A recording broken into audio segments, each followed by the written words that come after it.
Bonjour à tous et à toutes. Je suis de retour. Je suis très content de vous retrouver. C'est un plaisir même, voilà, de revenir vers vous pour normalement cette deuxième vidéo qui fait suite à la première, à la précédente vidéo à travers laquelle j'ai fait ma présentation personnelle et professionnelle euh, dans le but de, de vous proposer mon aide, ma disponibilité dans le cadre de votre apprentissage de la langue française et de la langue anglaise à travers mes différentes vidéos euh, que j'aurai à poster, à publier sur ma chaîne YouTube. Voilà. Comme vous le savez déjà, je m'appelle Ronald, le professeur dévoué qui est là à votre disposition, à votre service, pour vous aider à parler en français. Donc, peu importe votre niveau, peu importe votre âge, votre classe sociale ou classe intellectuelle, euh, je n'ai pas la prétention ou l'intention de vous enseigner le b.a.-ba de l'anglais ou du français, mais plutôt je veux vous aider, vous enseigner certaines notions jugées nécessaires euh, dans le cadre de l'apprentissage euh, de l'anglais ou du français, parce que ces notions, euh, à travers mes différentes expériences en tant que professeur de langue vivante, et même dans la vie de tous les jours, j'ai constaté qu'il y a certaines fois des difficultés au niveau de la langue écrite pour certaines personnes et pour d'autres au niveau de la langue parlée. Donc, c'est pourquoi j'ai pris l'initiative de, de créer cette chaîne pour pouvoir porter des réflexions et euh, discuter avec vous dans le but voilà, de vous amener à avoir une certaine maîtrise en termes de communication, soit à l'oral, soit à l'écrit, dans une langue vivante. Hum, euh, nous allons travailler sur plusieurs modules euh, qui contient, contiendront euh, chacun euh, plusieurs sessions et à travers les sessions, nous allons aborder point par point euh, les notions que moi-même j'ai sélectionnées donc, euh, pour travailler là-dessus. Et voilà. Donc, pour le premier module, euh, nous, euh, nous allons travailler ce module donc à partir d'aujourd'hui. Euh, il contient euh, environ 6 à 8 sessions et il est intitulé Communiquer à l'oral et à l'écrit dans une langue vivante.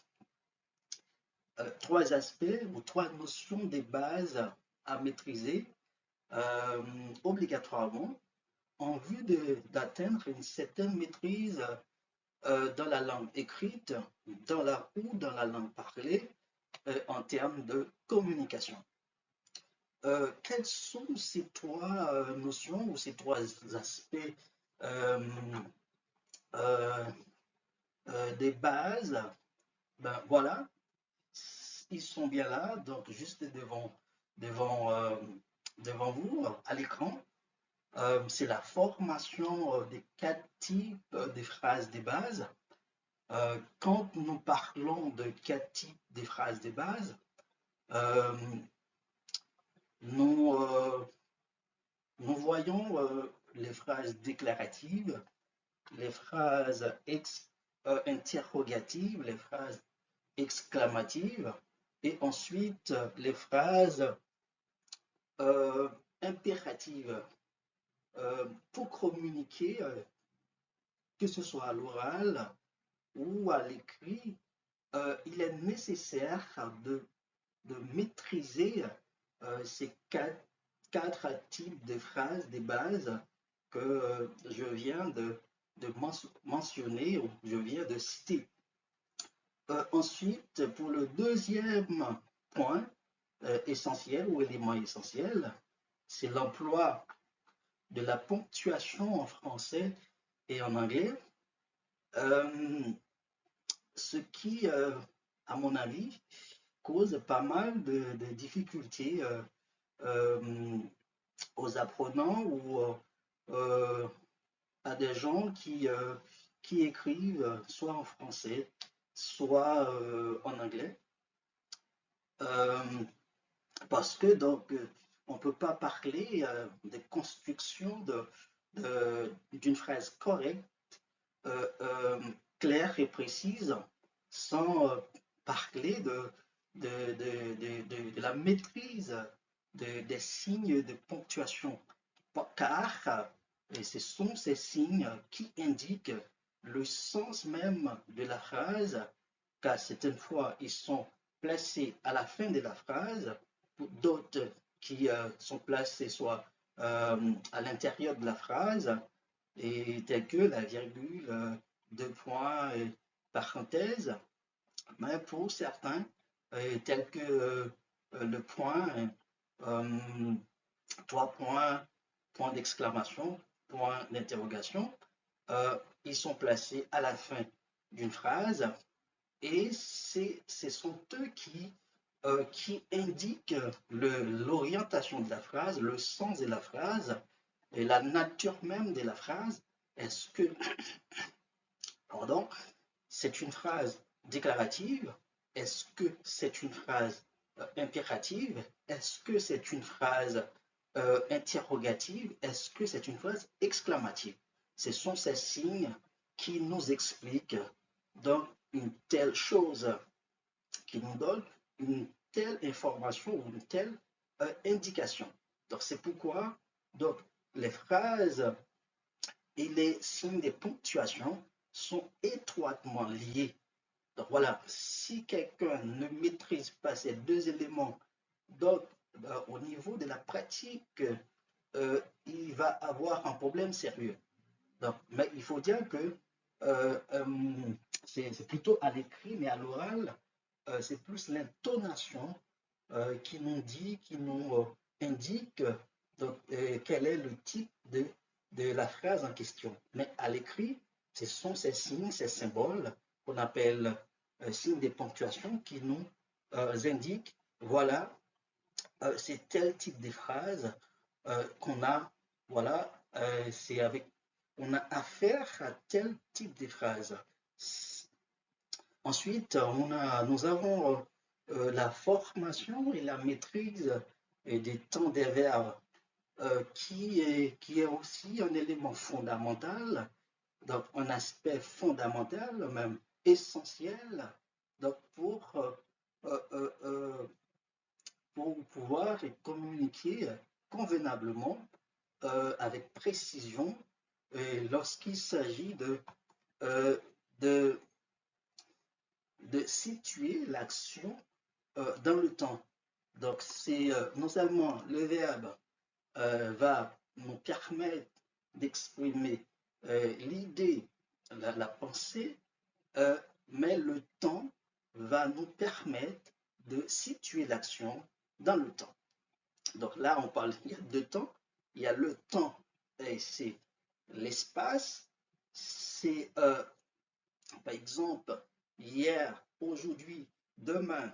Là, on parle de temps, la période. Donc, le temps grammatical, là, on parle de temps des verbes. Ça veut dire, est-ce que c'est le présent?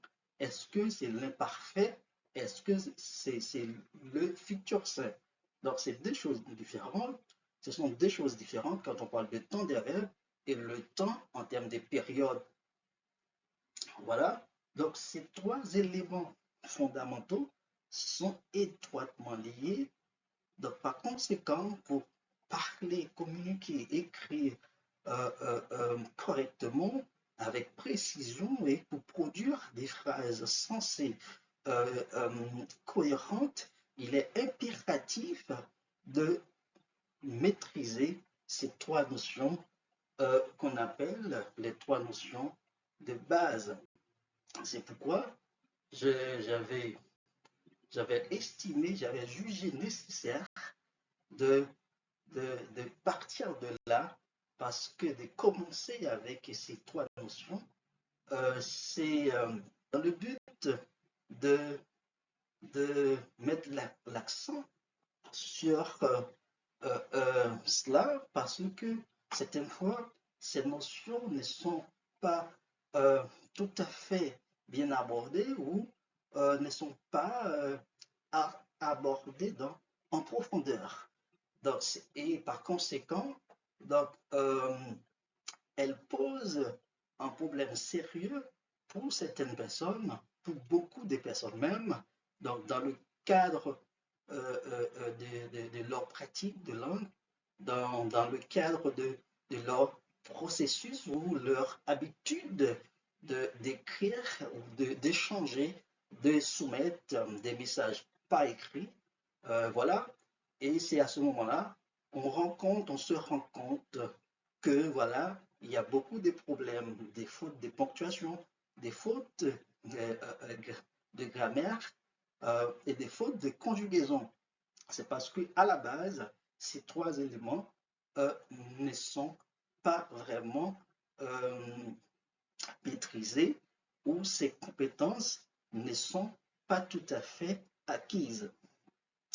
Voilà, c'est ça l'objectif euh, par rapport à ce terme, grand terme que nous allons aborder tout au long de différentes sessions.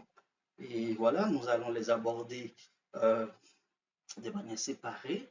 Et puis, base théorique, avant, détail théorique, et ensuite les exemples pratiques correspondants qui permettent de faire le lien, de mieux comprendre le fonctionnement de ces éléments. Pour continuer, nous allons avancer, nous allons passer à l'étape suivante.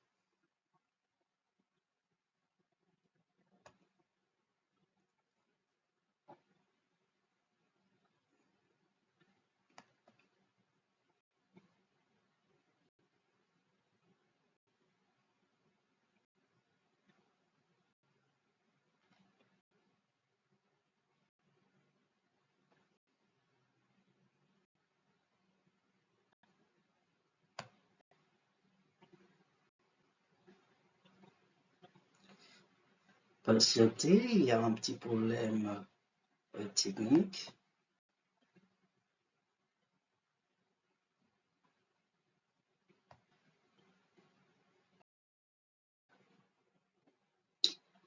Voilà, maintenant nous sommes à la page 2, euh, qui est l'introduction euh, en lien avec la base, une parenthèse théorique. concernant le verbe communiquer, qui est l'élément central, le pilier de la thématique que nous traitons. Voilà. Euh, euh, En théorie, c'est quoi communiquer en termes clairs? Déjà, communiquer, c'est un verbe. C'est un verbe lexical.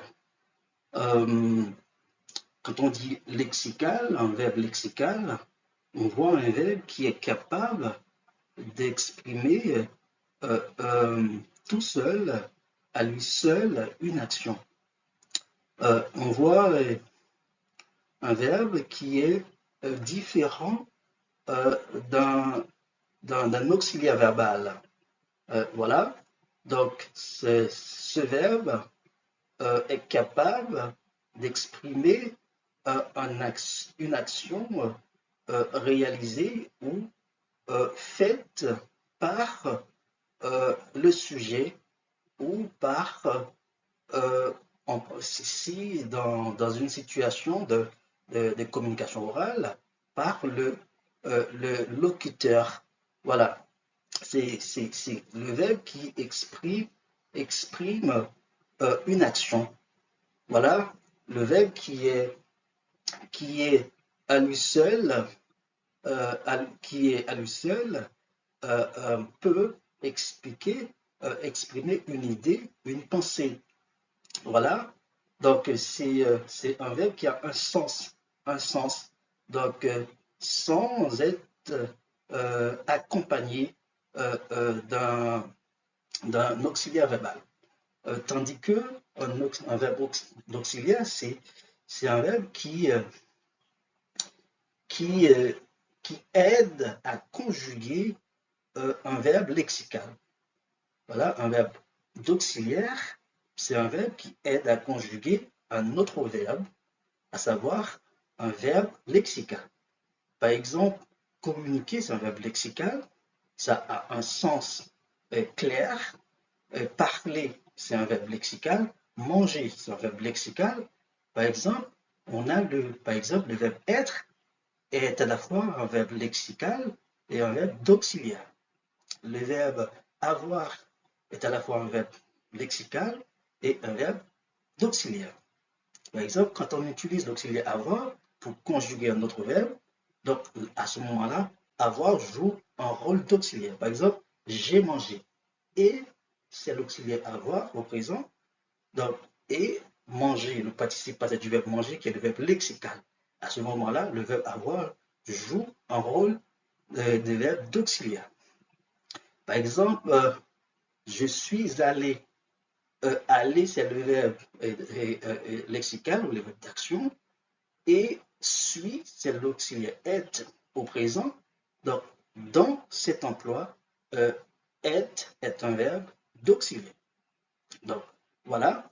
Revenons à la case de départ.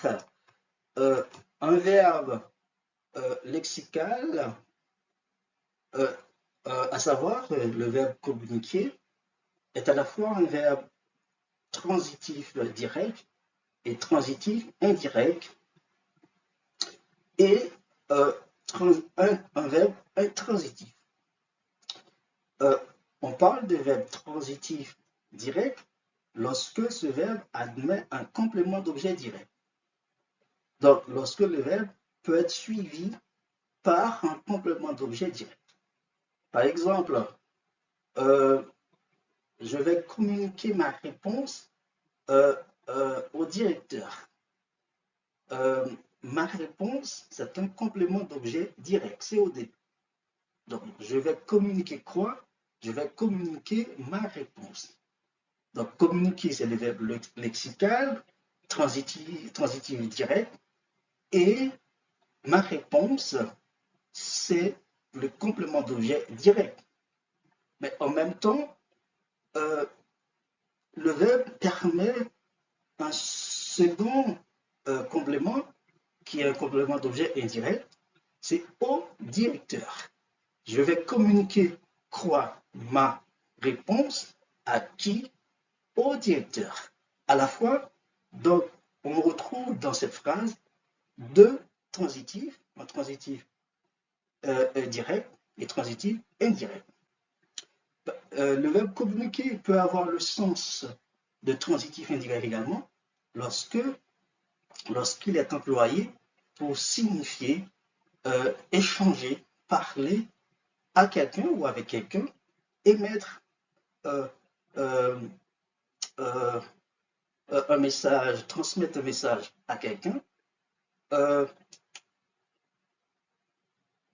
dire quelque chose, s'exprimer sur quelque chose. Par exemple, euh, j'ai communiqué à Pierre sur l'avancement du projet. Ça veut dire j'ai parlé à Pierre sur l'avancement du projet. À ce moment-là, on a affaire à un verbe transitif indirect. Maintenant, quand est-ce qu'il est un verbe intransitif? Intransitif, c'est lorsque le verbe n'admet aucun complément, ni direct, ni indirect. Par exemple, je parle tout simplement. Donc le verbe parler ici est un verbe intransitif. Donc il n'y a aucun complément qui suit le verbe. Mais euh, si je disais, euh, je parle à Monsieur Jean, à ce moment-là, le verbe admet un complément d'objet indirect, c'est transitif indirect. Si je disais, je communique, je communique, euh, je, je communique euh, une lettre, un dossier pour être analysé. Voilà, je vais communiquer mon dossier au staff pour être analysé. Donc là encore, on a un verbe transitif direct. Voilà, donc je communique. Qu'est-ce que tu fais là? Est-ce que tu es occupé? Oui, je communique. Ça veut dire je parle, je discute. Donc, je communique tout simplement. Il n'y a aucun complément derrière. Donc, dans cet emploi, le verbe communiquer est un verbe intransitif. Voilà, en termes d'explication, euh, euh, en résumé, un verbe est transitif direct lorsqu'il admet un complément d'objet direct. Il est transitif indirect lorsqu'il admet un complément d'objet indirect. Il est intransitif lorsqu'il n'admet aucun complément. Voilà. Et le verbe communiquer, dans tous ses sens, signifie transmettre un message, discuter, diffuser une information, euh, euh, donner une information, euh, euh, communiquer une information, émettre un message. Voilà. Euh, mais cet exercice, à savoir communiquer, peut se faire à travers plusieurs voies. Ça veut dire plusieurs canaux, par écrit, par la voie orale, par la gestuelle, par l'image ou par des images, et à la fin, par des codes. Donc, on a des messages codés. Voilà, on a des messages à travers des images. Par exemple, à travers des peintures, à travers des tableaux, des toiles, nous savons bien que voilà, les grands peintres, voilà, donc ils, les grands peintres utilisent normalement leur métier de peintre ou leur tableau, leur peinture euh, pour envoyer un message à la société, pour communiquer. Et au niveau de la gestuelle, nous savons également qu'il existe une langue qu'on appelle la langue des signes. On le sait très bien qu'il y a des enfants, des adultes qui parlent à travers des signes, ils font des signes. Donc voilà, même à la télé, vous avez la possibilité, la chance de regarder ça quand il y a une retransmission, etc., ou un journal, etc., il y a quelqu'un qui est à côté qui transmet le message en langue des signes pour les gens qui sont muets et sourds. Voilà, cette langue existe et, et aussi la communication par des images existe. Donc, c'est des choses qui sont vérifiables. Donc, mais l'essentiel pour nous, dans le cadre de ces cours, c'est la question de la langue vivante. Donc, or, parler de la langue vivante, c'est parler de la communication orale et la communication écrite. Ça veut dire parler à travers un texte ou communiquer à travers donc, un discours oral. Voilà. Euh, Qu'est-ce que ça nécessite le fait de communiquer euh, convenablement, correctement? Normalement, dans la pratique, pour communiquer convenablement et correctement, euh, il est nécessaire de choisir préalablement une langue. Voilà, euh, à travers laquelle le message va être véhiculé. Donc, à travers laquelle vous allez faire passer votre opinion, votre message, euh, en vue de faciliter la compréhension de, de la personne qui va recevoir le message. Euh, on peut parler, si c'est par écrit, si c'est un message écrit, on peut parler de l'expéditeur, la personne qui, l'expéditeur, la personne qui envoie le message, et le destinataire, la personne qui reçoit le message. Euh, on peut parler également l'émetteur, la personne qui, qui émet le message, le discours, et le récepteur, c'est la personne qui reçoit le message. Mais à l'oral, en situation de communication orale, euh, on peut parler de locuteur et l'interlocuteur. Voilà, c'est beaucoup plus pratique de dire ça. Donc, le locuteur, c'est la personne qui a la parole, qui parle, qui s'adresse à l'autre. Euh, à ce moment-là, l'autre devient l'interlocuteur. Et lorsque l'autre a la parole, le locuteur devient l'interlocuteur. Voilà, ce sont des termes techniques à comprendre et à maîtriser de façon à communiquer euh, de manière précise.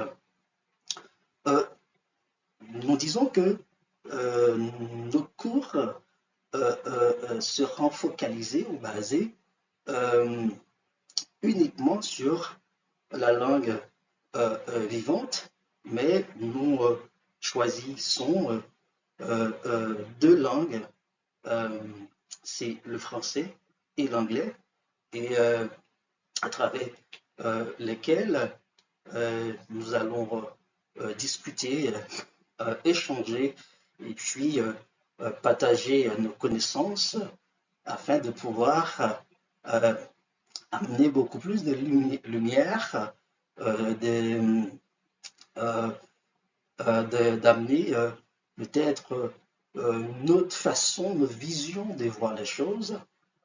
C'est ça l'objectif. Euh, mais une chose est sûre, c'est que nous allons mettre beaucoup plus l'accent sur la langue écrite parce que, en fait, euh, par rapport à mes différentes expériences dans le domaine de l'enseignement ou au niveau de mes fréquentations ou euh, dans la vie quotidienne. Donc, j'ai remarqué, j'ai constaté qu'il y a beaucoup de difficultés au niveau de la langue écrite. Voilà, des phrases incohérentes, la non-maîtrise, les concordances des temps, euh, la, la non-maîtrise des signes de ponctuation, parce que si on utilise un point à la place d'un point d'interrogation, ça change le message, ça change le sens même, la nature de la phrase. Si on utilise un point à la place d'un point d'exclamation, là encore, ça change le message, ça change l'idée même, l'idée de départ de l'auteur, parce que, voilà, c'est les signes, chaque signe a une signification, a sa raison d'être, voilà, et son mode d'emploi. Pardon, c'est ça. Donc, par exemple, je peux vous donner deux exemples des concordances des temps. Euh, si j'avais de l'argent, je m'achèterais une nouvelle voiture. Voilà. Donc, c'est une phrase correcte. La concordance de temps est respectée. Et voilà. Si j'avais de l'argent, l'imparfait qui conditionne la seconde partie de la phrase, qui est euh, qui contient un verbe conjugué au conditionnel présent, qui est à la forme hypothétique. Ça veut dire que l'action n'est pas réelle dans le temps ou n'est pas réelle au moment où l'on parle. Donc, le fait de pouvoir m'acheter une nouvelle voiture ne va pas être possible parce que je n'ai pas d'argent. Le fait que je n'ai pas d'argent, je ne vais pas pouvoir m'acheter une nouvelle voiture. Donc, mais si je disais si j'avais de l'argent, je m'achète maintenant une nouvelle voiture. À ce moment-là, nous avons un problème de concordance des temps. Donc, la phrase grammaticalement est acceptable et correcte, mais sémantiquement, au niveau de la concordance des temps, donc ça ne passe pas parce que l'argent n'est pas là, c'est une situation irréelle, donc je ne peux pas utiliser le présent qui permet d'affirmer quelque chose, de, de, de, de dire que je suis en capacité d'acheter une voiture. Euh, vous voyez le problème, il est là, donc le présent donc, dans ce mode d'emploi, dans cet emploi, n'est pas compatible donc, à l'imparfait parce que euh, n'est pas compatible voilà, avec l'emploi de l'imparfait en ce sens parce que l'imparfait, dans ce cas, traduit une situation irréelle, c'est une supposition, euh, euh, tandis que le présent, donc, ça permet d'affirmer, ça permet de constater, ça permet de, de montrer donc, la possibilité, la probabilité même, ou euh, la certitude de la possibilité de réaliser l'action, d'être capable de faire l'action, de réaliser l'action. Par conséquent, ces deux temps-là ne marchent pas. Donc, la concordance des temps ne fonctionne pas, n'est pas respectée. on a un problème sérieux au niveau de sens. Donc voilà, ça ne peut pas se dire. Mais par conséquent, voilà, euh, euh, par conséquent, euh, on, on pourrait normalement utiliser donc, le, le, le présent pour dire voilà, euh, j'ai de l'argent, euh, je vais m'acheter une nouvelle voiture. Voilà le présent. Donc le fait est là, est constaté, le résultat est là, et je vais m'acheter une nouvelle voiture. C'est une certitude et c'est une action qui va se passer, se produire euh, dans un, dans une période de temps qu'on appelle le futur proche. Ça veut dire c'est dans pas longtemps, je vais pouvoir m'acheter la voiture parce que c'est déjà acté, l'argent est là, etc. Euh, je peux prendre un autre exemple. Euh, je me prépare maintenant euh, car j'irai au cinéma. Euh, Là encore, nous avons un problème de concordance des temps. Je me prépare maintenant, c'est un fait constaté. Euh, et le futur sain qui vient après ne s'accorde pas. Parce que là, l'action est réelle, voilà, et l'autre action va suivre la première action. Donc, c'est dans peu de temps ça va se passer. Donc à ce moment-là, on ne peut pas utiliser le futur simple, donc qui explique donc plutôt un changement de temps qui est beaucoup plus éloigné par rapport à la première action, parce que l'action est en train de se dérouler. Donc le fait que l'action est en train de se dérouler, eh ben, l'action qui suit ne peut pas être dans le futur, ne peut pas se faire dans le futur. Voilà, mais le temps qui est approprié, qui est correct à utiliser à ce moment-là, c'est le futur proche, c'est pas le futur simple. Le futur proche, voilà, qui est un temps, encore un temps du présent, mais qui est un petit peu décalé par rapport à l'action qui est en train de se passer. Donc, il n'y a pas vraiment une grande distance qui sépare ces deux actions. Donc, c'est peut-être tout à l'heure ou dans quelques minutes ou, dans une heure, dans une heure, dans, dans 2 heures ou tout à l'heure ou dans l'après-midi. À ce moment-là, on utilise le présent qui est le temps euh, euh, où l'action se passe et ensuite le futur proche, le temps où l'action va se passer euh, euh, tout de suite ou à très bientôt, l'action va se produire dans peu de temps après l'accomplissement de la première action. Donc, c'est très important pour pouvoir se faire comprendre, mieux comprendre.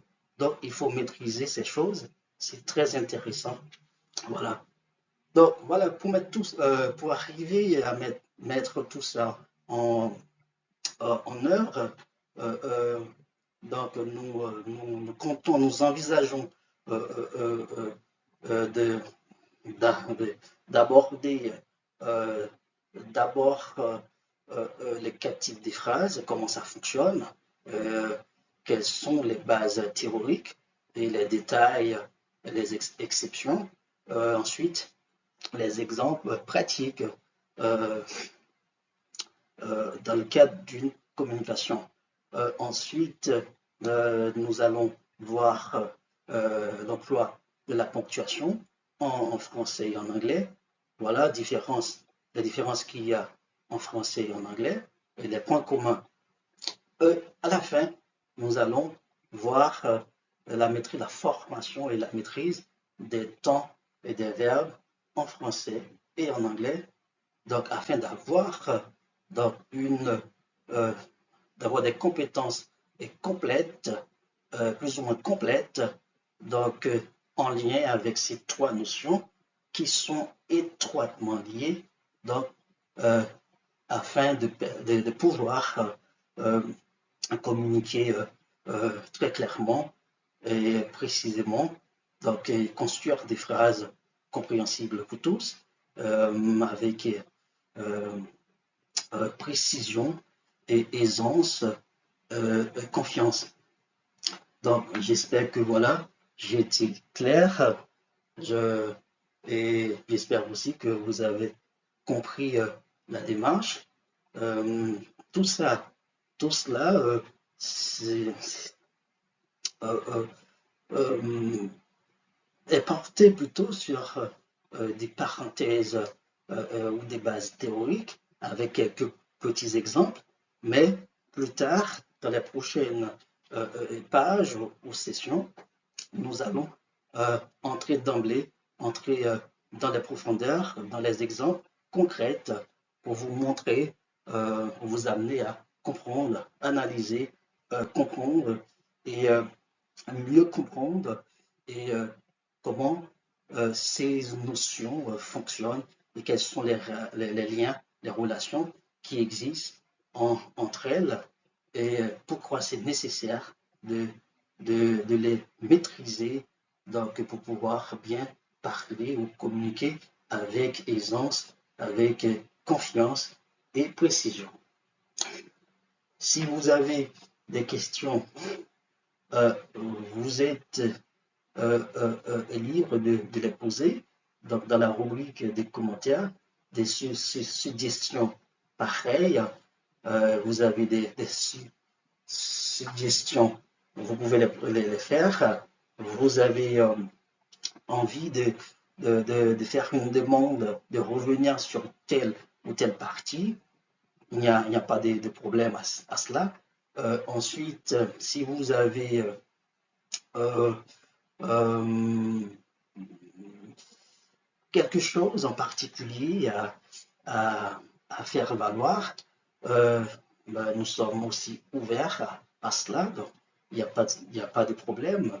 Donc voilà, c'est quelque chose que nous voulons faire euh, euh, en toute démocratie, en toute liberté, voilà, en toute tolérance, avec surtout avec euh, le respect partagé ou le respect avec le plus grand respect mutuel. Voilà, c'est parce que l'objectif, c'est de vous amener à progresser, à échanger, à, à, à voir autrement, à avoir une nouvelle vision de, de ces, du fonctionnement de ces notions. Voilà, si vous êtes satisfait ou si vous avez bien compris voilà, euh, la démarche, euh, voilà, vous pouvez témoigner ça en vous abonnant et en likant. Et voilà, donc voilà, vous, en mettant un like, voilà, et puis des commentaires également. Donc, pour pouvoir montrer que c'était utile, voilà, et pour que moi je sois beaucoup plus motivé à aller beaucoup plus loin dans les recherches, dans les explications, voilà. Donc, après, euh, je, je vous laisse le libre champ de proposer des choses, des notions que vous aimeriez maîtriser. Voilà, il n'y a aucun problème à cela. Donc, vous pouvez le faire. Euh, c'est tout ce que voilà, euh, nous, euh, nous voulons mettre en place. Euh, en termes d'aide. Donc voilà, que, que, que nous avons à l'esprit de vous apporter. Voilà. Merci beaucoup pour votre attention et le temps que vous avez pris et nous écouter. Le temps que vous avez pris à nous écouter euh, et que j'espère bien que voilà, euh, ça, ça va vous aider à progresser et à améliorer. Donc, voilà déjà vos notions euh, en lien avec tout ce que nous venons d'expliquer donc, à travers ces deux étapes. Encore une fois, merci beaucoup et je vous dis à bientôt pour la suite, pour une autre session qui contiendra soit 2 ou 3 pages. Voilà, ok. Ben, on se dit à bientôt. Bye.